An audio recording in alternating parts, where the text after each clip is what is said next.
নমস্কার, আপনারা দেখছেন নিউজ লাইন।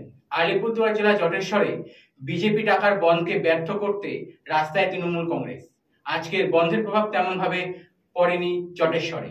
স্কুল কলেজ, যানবাহন চলাচল ও সাধারণ মানুষের জীবনযাত্রা ছিল স্বাভাবিক বলে জানান জটেশ্বর 2 নং অঞ্চলের তৃণমূল কংগ্রেসের চেয়ারম্যান মানিক সেন।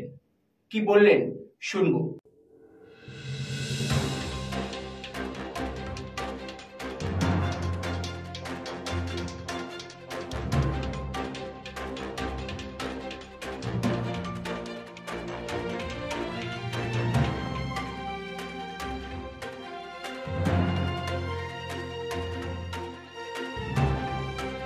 বিজেপির ডাকা যে আজকে 12 ঘন্টা ধর্মঘট, কি বলবেন আপনি?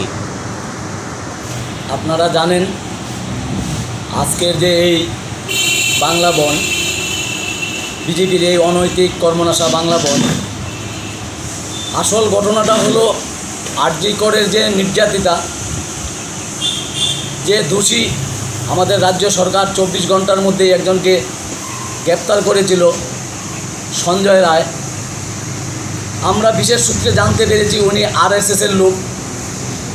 ওনাকে এই বিচার থেকে আড়াল করার জন্য বিজেপির এই চক্রান্ত।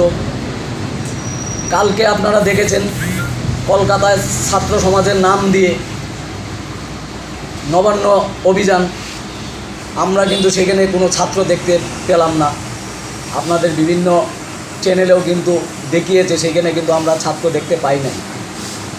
সেই ঘটনাকে কেন্দ্র করে আজকে বিজেপি 12 ঘন্টার বাংলা বন ডেকেছে। মানুষ তা প্রত্যাখ্যান করেছে। আমাদের জটেশ্বর এই এলাকায় মানুষ সকাল থেকেই দোকানপাট খুলেছে এবং গাড়ি ঘোড়া সচল রাখা চেষ্টা করছে। সেইখানেই কিছু বিজেপির দুষ্কৃতিকারীরা উস্কানিমূলক স্লোগান দিয়ে এলাকায় একটা অশান্ত পরিবেশ সৃষ্টি করার চেষ্টা করছে। মূল ঘটনা একটাই আমরা বলবো, এই বিজেপির এই চক্রান্ত পশ্চিমবঙ্গের মানুষ মেনে নেবে না, কখনো মেনে নেবে না।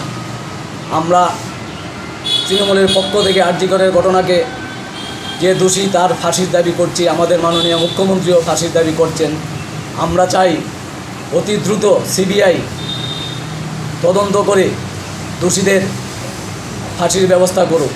আমরা আজকের যে এই বন্ধ 12 ঘন্টার বন্ধ, আপনি জটেশ্বরে আছেন, জটেশ্বরে কি পরিস্থিতি? জটেশ্বরে school, college, post office, bank সবই খোলা। এই বন্ধ জটেশ্বরের মানুষ প্রত্যাখ্যান করেছে। এই বন্ধ জটেশ্বরের মানুষ মানে নাই। আপনার পরিচয়? আমার নাম মানিক সেন, জটেশ্বর 2 নং তৃণমূল কংগ্রেসের চেয়ারম্যান। ধন্যবাদ।